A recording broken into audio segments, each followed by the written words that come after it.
Dublin, a modern, vibrant city. A city of more than 1 million people. A city of culture. A city of change. As Luke Kelly sang, the grey, unyielding concrete makes a city of my town. But our city is changing again. The concrete making way for high-speed fibre optics connecting us to a worldwide hub. But what about our past? Our traditions? How do they survive in a city that is constantly changing? Who are the people that keep these traditions alive? Why did they do it?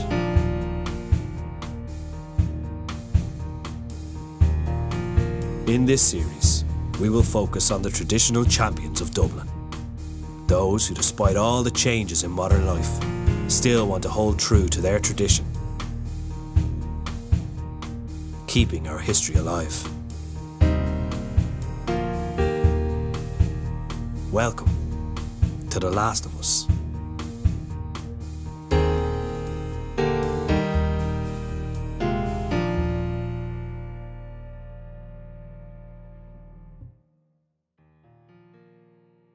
My name is Fergus Doyle. I run the Hoover shop on Harold's Cross. I'm a partner in this business with my brother Gerard. It's a family business. We've been in business since somewhere in the early 60s when my father opened this shop with some other guys from Hoover. They were all made redundant in the early 60s, and so then he opened this shop here. This was his general area when he worked for Hoover, so he was able to operate from here. So I've been told now it is the oldest or longest single family business between Rathfarnham and the city centre. So my father broke his Achilles tendon, so I used to have to drive him to work here. And then I started doing bits and pieces with him, and then tried working in a office or whatever, but it was nearly as bad as school, so I came back to work with him, and I stayed with him then for quite a number of years. Well, the basic principle of a vacuum cleaner has never changed, not from the very start. It's just simply a motor that, with fans in it, will suck air in one end and out the other. That's all it does. The modern machines, there's far too much technology in them, nonsense, like circuit boards and flashing lights and tripe that you don't need. It's a vacuum cleaner.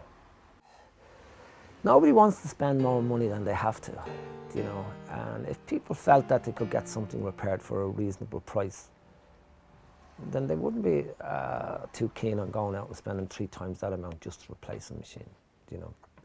People like a human touch, and they like to be tactile, and they like to be able to pick something up and see it and know this is what I want. Not to see an image on a screen and say, that's for me, because invariably when you get that through the post, it didn't look exactly like. I mean, I'm tired of my own children. I've seen it happen, and their friends, they buy clothes and shoes and stuff online, and when they get what they ordered, or they don't get what they ordered, basically, or they don't get what they imagined that they were ordering. But I guess like everything else in the world, there's a lot of impatience nowadays. People want it, and they want it now. And if you haven't got it there and then, they're not waiting until tomorrow, you know, or whatever. So she's complaining that it's not working now. The first thing you always do is test yourself.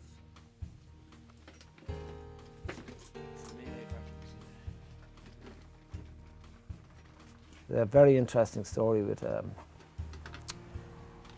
years ago an old doctor. He had recently been widowed, and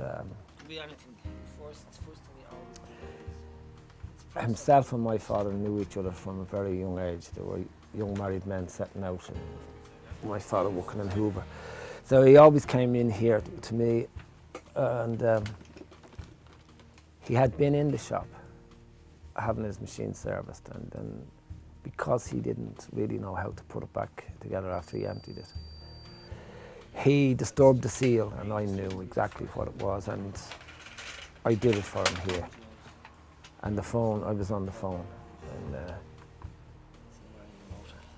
he asked me how much he owed me, and I said, no, it's all right, you know. And he insisted on waiting until I finished the conversation, and insisted on paying me. And I said, look, you don't have to, you just had the machine in with me a few weeks back. And he said to me, the problem with people that work with their hands is that they don't value their knowledge enough. And he said, I could have looked at that machine for the rest of what's left for me in life and never figured it out. He said, I told your father, and I'm telling you, charge people for what you know, not what you do. He said, when you come into my surgery, it takes me 15 minutes to diagnose you. He said, you're not paying me. At the time, the doctors, surgery charge would have been about 28, 30 euro, or 30 pounds, maybe, punts. And he said, you're paying me for what's here. And he said, bear that in mind. So I you know, people always say, what, you know, 60 euro, you were only at the machine an hour. Now they ask you to do it immediately and you say, yeah, I'll ring you in an hour. And then when you give them the price, they say, Jesus Christ, you know. And you have to explain to them, I'm not getting paid 60 quid an hour. 60 quid pays for everything in this shop.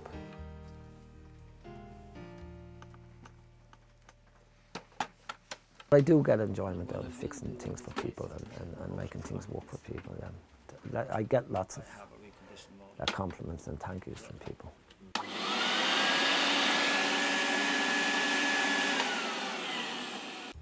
It's tough. It's very difficult. I mean, if you were to do a quick survey or whatever, you would find that there's probably been a drop-off of about 70% of people in this business. I think a lot of younger people are beginning to tire of the throwaway lifestyle.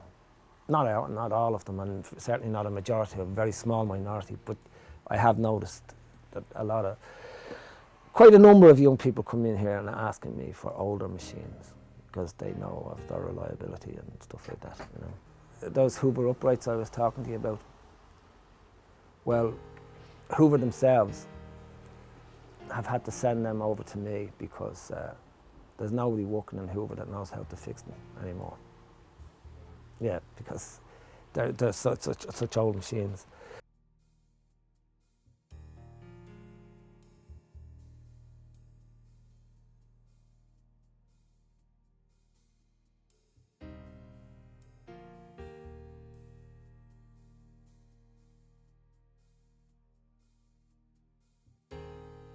Now I'm the last, so I guess when I finish it, we'll just close the door and that will be it.